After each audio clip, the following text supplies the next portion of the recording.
Well, first of all, Professor Schwab, thank you for having me here. It's a pleasure to be back. What makes me a technology optimist? I think it's more how I got introduced to technology. Growing up, I think I had to wait for a long time. I would hear about things, but I had to literally wait before I got my hands on either a telephone or a television. And each thing, when it came into our household, I discreetly remember how it changed our lives. Television allowed me access to world news, football and cricket, which I'm passionate about. So I always had this, first-hand experience of how gaining access to technology changes people's lives. Later on, I was inspired by the One Laptop Per Child project, this goal to give $100 laptops to every child. They quite didn't get there, but I think it was a very inspiring goal and made a lot of progress in the industry. And later, we were able to make progress with Android. Each year, we bring hundreds of millions of people, and they get access to computing for the first time. We do this with low-cost, affordable Chromebooks. And seeing the difference it makes in people's lives, I think gives me great hope for the path ahead. Yeah. And more recently with AI, just in the last month alone, we have seen how AI can clearly help doctors better detect breast cancer with more accuracy. We just recently launched better rainfall prediction. Over time, AI can play a role in climate change. So when you see these examples firsthand, I'm clear-eyed about the risks with technology, but the biggest risk with AI may be failing to work on it and make more progress with it, because it can impact billions of people. Yeah, but Sundar, you were.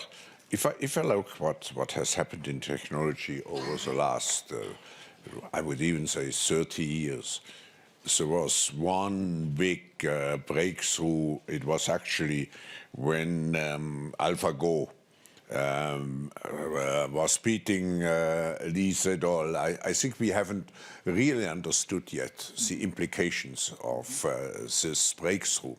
And now your company, Google, is again at the forefront of another revolution, which may have even more consequences, positive or negative one. It's actually what you just announced in quantum computing. It's a breakthrough, and I have to say it's very difficult to understand. I just know it could have tremendous implications. Can you explain what we can expect from quantum computing? And you are now the leader. You have made the big breakthrough. No, it's an extraordinarily important milestone. Last year we achieved something what's known in the field as quantum supremacy. It is when you can take quantum computers and they can do something which classical computers cannot. I like the way you characterized it. It's as inspiring a milestone as the Deep Blue moment or AlphaGo playing with Lee Sedol. To me, nature at a fundamental level works in a quantum way. At a subatomic level, things can exist in many different states at the same time. Classical computers work in ones and zeros. So we know that's an imperfect way to simulate nature. Nature works differently. So what's exciting about quantum computing and why we are so excited about the possibilities is it'll allow us to understand the world in a deeper way. We can simulate nature better. So that means simulating molecular structures. So maybe we can discover better drugs. Understanding climate in a deeper way so that we can predict weather patterns and tackle climate change. We can design better batteries. Nitrogen fixation, which is the process by which we make the world's fertilizers, accounts for 2% of carbon emissions. And the process hasn't changed in a long time because it's very complicated. Quantum computers one day allows us the hope that we can make that process more efficient. So it's very profound. We've all been dealing in technology with the end of Moore's law. It's really revolutionized the past 40 years, but it's leveled off. So when I look at the future and say, how do we drive improvements, quantum would be one of the tools in our arsenal by which we can keep something like Moore's law continuing to evolve. So the potential is huge, and we'll have challenges. In a 5 to 10 year time frame, quantum computing will break encryption as we know it today. But we can work around it. We need to do quantum encryption. So there are challenges, as always, with any evolving technology.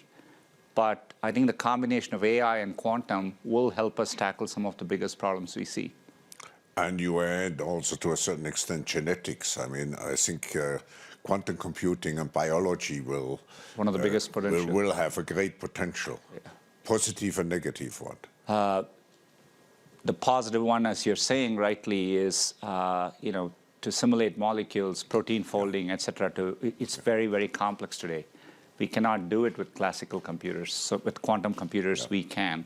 Yeah. But we have to be clear-eyed about all these powerful technologies, and this is why I think we need to be deliberate and regulate technologies like AI, and as a society need to engage on it.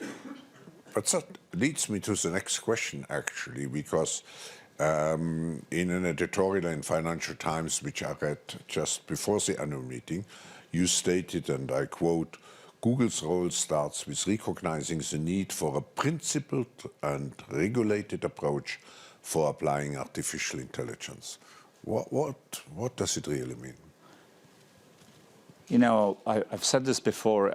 AI is one of the most profound things we are working on as humanity. It's more profound than fire or electricity or any of the other bigger things we have worked on. It has tremendous positive sides to it, but it has real negative consequences. When you think about technologies like facial recognition, it can be used to benefit. It can be used to find missing people, but it can be used for mass surveillance. And as democratic countries with a shared set of values, we need to build on those values and make sure when we approach AI, we are doing it in a way that serves society. And that means making sure AI doesn't have bias, that we build and test it for safety. We make sure that there is human agency, that it's ultimately accountable to people. About 18 months ago, we published a set of principles under which we would develop AI as Google. Mm-hmm. But it's been very encouraging to see the European Commission has identified AI and sustainability as their top priorities. Mm-hmm. And US put out a set of principles last week, and be it the OECD or G20, they're talking about this, which I think is very, very encouraging. And I think we need a common framework by which we approach AI. Are you satisfied with those frameworks you said, which have been developed until now? I mean, you referred to the OECD framework, G20 framework. It's an early start. Yeah. But I'm very encouraged that they have a lot of commonality, and that's because they are rooted in common human values. So I think it's a great start, but we need to get more specific and evolve it significantly. I think the European Commission is working on a white paper around AI, and I think that's an important first step, and we all need to engage. As a company, we are committed to engaging in the process, but it's going to need everyone from around the world. AI is no different from climate. You can't get safety by just having one country or a set of countries working on it. You need a global framework to arrive at a safer world there. But Sundar, you emphasize a global framework now. The question is, how much is actually China engaged into those efforts? And don't you see the danger of the two circles, and that at the end we end up with two different frameworks, one which is more coming out of Beijing, and one which is developed inside the OECD concept? I think there is concern that we could, bifurcate here, but I think it's important not to do so. I'm optimistic because, just like in climate, I think there's more alignment. We have things like the Paris Agreement. The world comes together because everyone shares the climate in which the Earth, how it affects the Earth, and so I think that's true for AI. So down the line, I think there'll be a common gravitational pull, regardless of who you are, to try and converge. Otherwise, you won't be able to achieve peace and prosperity. So I think there'll be a gravitational pull. No, we need it. And actually, the forum with its Center for the Fourth Industrial Revolution is trying to bring the parties together. Now, I changed for a moment the subject, and when you look at the GDPR, the California Data Privacy Act, regulators start to take meaningful action to protect consumer privacy and address, I mean, it's a second issue, the growing antitrust concerns. Google buying up all startups which are in the, let's say, AI area and so on. And some believe that actually companies like Google should pay, I think it was called, a digital dividend. Can you share with us what is actually the policy of Google? And I have here two. I come back: privacy and antitrust. You know, it's a great question. First of all, maybe we'll talk about privacy. You know, GDPR has been a great template. I think it gives a standardized privacy framework. You know, and often when we are in other countries and when they are thinking about privacy regulation, you know, we point to GDPR as a template. I'm glad Europe took the lead on it, and I think that gives a good framework for all of us to work on. For us, you know, privacy is at the heart of what we do. You know, users come to Google at very important moments, ask us questions. We deal with people's sensitive information in Gmail, Google Photos, and so on. And so we have to earn that trust. And you know, today we do it by giving them control and transparency and choice around it. And over time, I think AI actually allows us to do this better. We can do more for our users. Most of the data today we deal with is to help users with their information needs. And we can do that with less data over time. And it's counterintuitive. But last year, for example, if you use Google's keyboard, we actually now learn what to suggest, but we don't send the raw data back. We only compute our models, and the data stays on the phones. So over time, I think we can do more things on device. We can use AI to actually preserve privacy as we improve user experiences. And I do think it's important that products need to work for everyone. It's a foundational principle. So today, if you take a product like YouTube, we allow users to pay for it and get it in an ad-free basis, or you have an ad-supported product. It's what allows us to take information and provide many services to billions of people around the world. And you know, privacy cannot be a luxury good. We need to make sure we develop services in a way that works for everyone, but puts them first and you know, is privacy enhancing. And that's the journey we are all on. But ultimately, it's up to users to choose. On your second question, I think with our scale, rightfully comes scrutiny. You're right, we have bought startups, but you know, as a company, we invest every single year in hundreds of startups through our venture arms. We support entrepreneurs and incubators around the world. You know, through our Grow with Google program, we are trying to digitally skill millions of people. In Europe alone, we have skilled over 5 million Europeans. So with scale comes the chance to work on things, take a long-term view on important technologies like AI and quantum computing. And so, you know, it gives us a chance to do that. But ultimately, you know, we have to do it all in a way that works for society. That's the real test. And society has to judge whether what we are doing is beneficial. And, you know, we want to engage constructively in the process and you know, and earn our right to do that. But we aren't building up scale for scale's sake. You know, we are trying to do important things for our users. I'm sure. Let's integrate the audience for a moment, and we don't, even if you don't have a microphone, just speak loud. I'm sure there might be a follow-up, if you don't mind. Please, yeah. Let's see anybody who, and we stick to the question of privacy or antitrust, please, at the moment. Do you want? Sure. Yeah. Hi, Sundar. My name is Samar Sekka. I'm from the Global Shapers community from India. First of all, I'm a huge admirer and a tech enthusiast myself. I wanted to ask you, India is in right now, it's a huge market for you. Your program on the next billion users is aimed at India. India is right now in the middle of a data protection bill, which has seen a lot of changes over the last year. It was first seen as very restrictive to global multinationals like Google and other big tech companies. Now that it is being debated, India, the government has eased some of those regulations. At either of these points, Google has not actively lobbied or fought this bill. They have said that we'll comply with what the government says. What is your view on it? Because you're one of the few CEOs, unlike I think many of your counterparts, who takes a balanced view, saying that there are risks, but there are also benefits. People generally come out, CEOs generally come out on either end of that spectrum.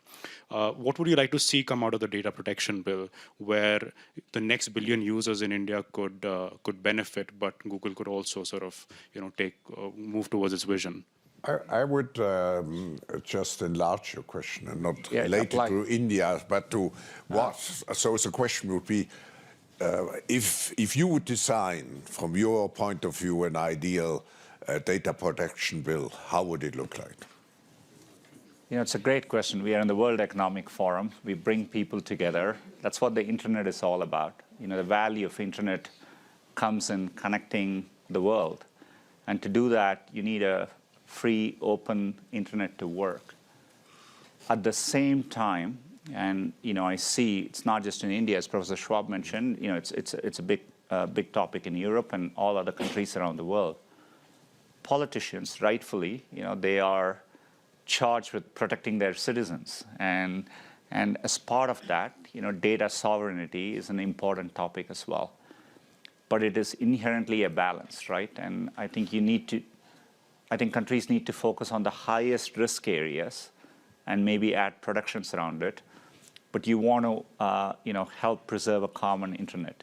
Even in India, for example, if you take a product like YouTube, many creators in India, more than 50% of their views come from outside of India.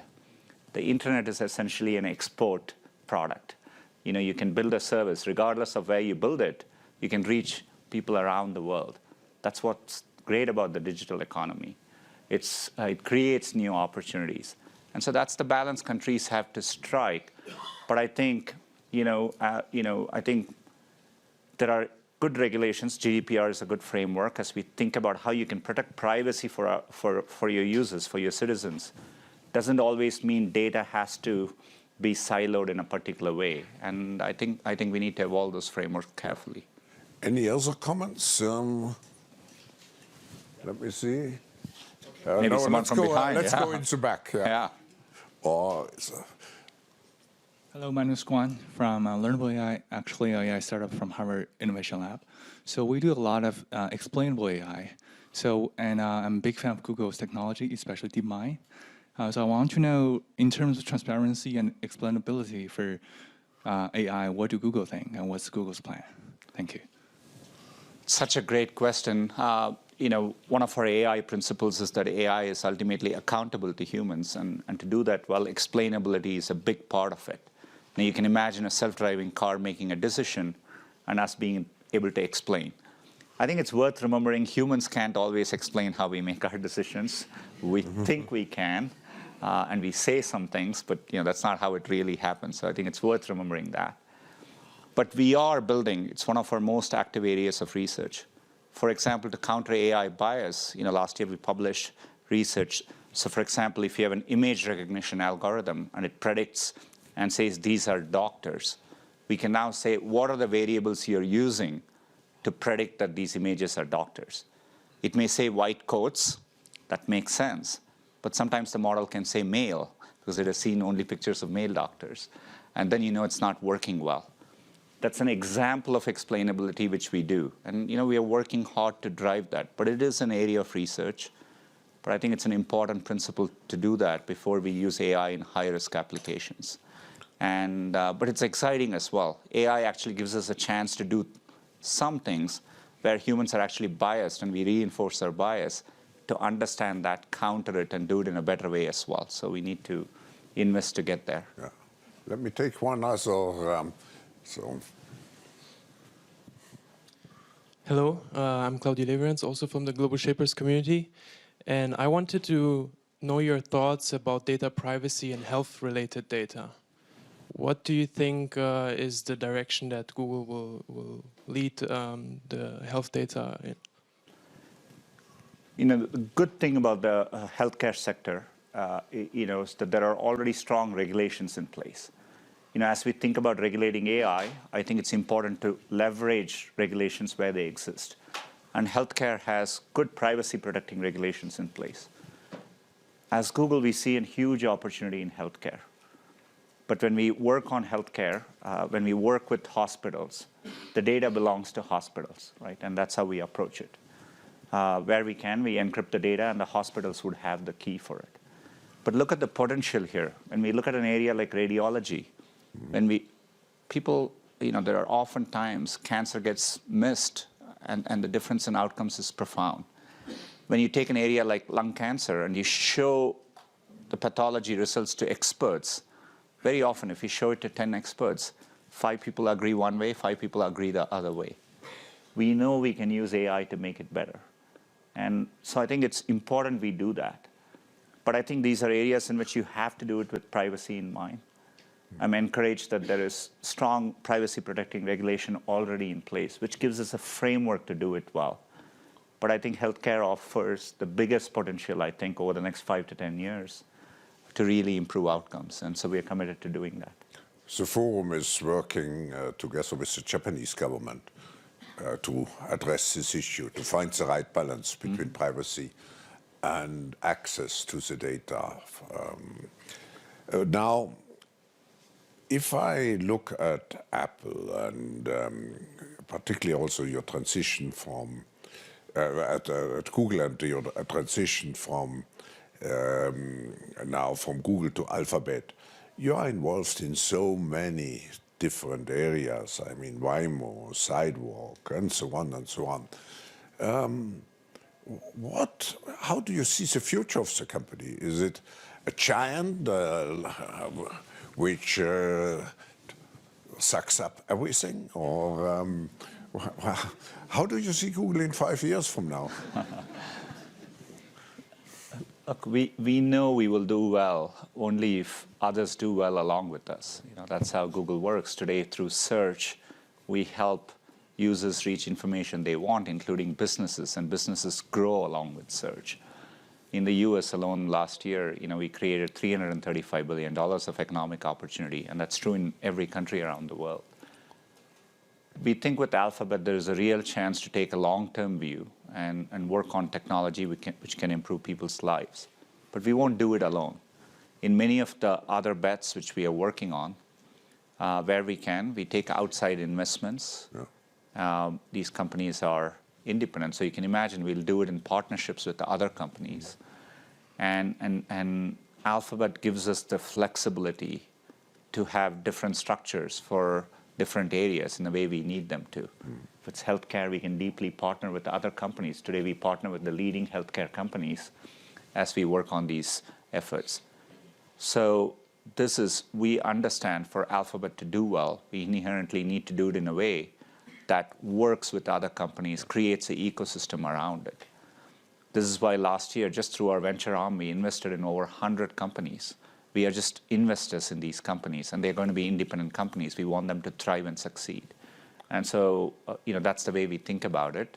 But I think it gives us a real chance to take a long-term view, be it self-driving cars or AI, and approach it with a long-term view in mind. So now, one last question. You are now at the top of one of the 3 or 4, whatever you say, not only most valuable companies, but most powerful companies. You said you are an optimist. When you wake up at night, and you cannot sleep anymore, what worries you at that time? You were pretty insightful. When you wake up at night, that is literally true. Yeah, I do wake up at night. What worries me at night, I think technology has a chance to transform society for the good, but we need to learn to harness it to work for society's good. But I do worry that we turn our backs on technology. And I worry that, when people do that, they get left behind too. And so to me, how do you do it in an inclusive way? Just coming here, I was in Belgium and I went to Molenbeek. It's a startup incubator in Molenbeek. In that community, you see people who may not have gone to school, but when you give them access to digital skills, they're so hungry for it. Yeah. People want to learn technology and be a part of it. Yeah. That's the desire you see around the world when we travel, when I go to emerging markets. It's a big source of opportunity. And so I think it's our duty and responsibility to drive this growth in an inclusive way. And so that keeps me up at night. If you translate it in the political field, I think the transition we have had is, in the first industrial revolution, we created new ideologies like Marxism, socialism, and capitalism. Today, I think the dividing line in the society is between those who embrace technology and those who reject technology. So you have also an important role as a prophet or missionary to explain that all those new technologies at the end are beneficial for humankind. Very much so. Search at the heart works. It does not matter whether you're a student in Africa or you're a professor at Stanford. Search works the same way as long as you have access to a computer and connectivity. That's an equalizing force, and then that's how we need to approach technology over time. And I think that's the real opportunity we have. So you don't have to, if I take your role, you don't have to sell only a product or manage your, I don't know how many people now, but you have to be at the outfront to explain continuously that what you are doing is good. Now, how much time do you devote to the third portion of your responsibility? I think with scale comes that responsibility. I do see as a big role for us to engage externally, partner with other institutions, be it governments, regulators, nonprofits, educational institutions. The forum. The World Economic Forum, and engage. And I think it's a big part of what we do. No, thank you very much to have responded to those sometimes critical questions. And we hope that we can continue this discussion in the coming years. And we wish you all the best in the meantime. And we all will use Google substantially in the meantime. Thank you. Thank you very much. Thank you.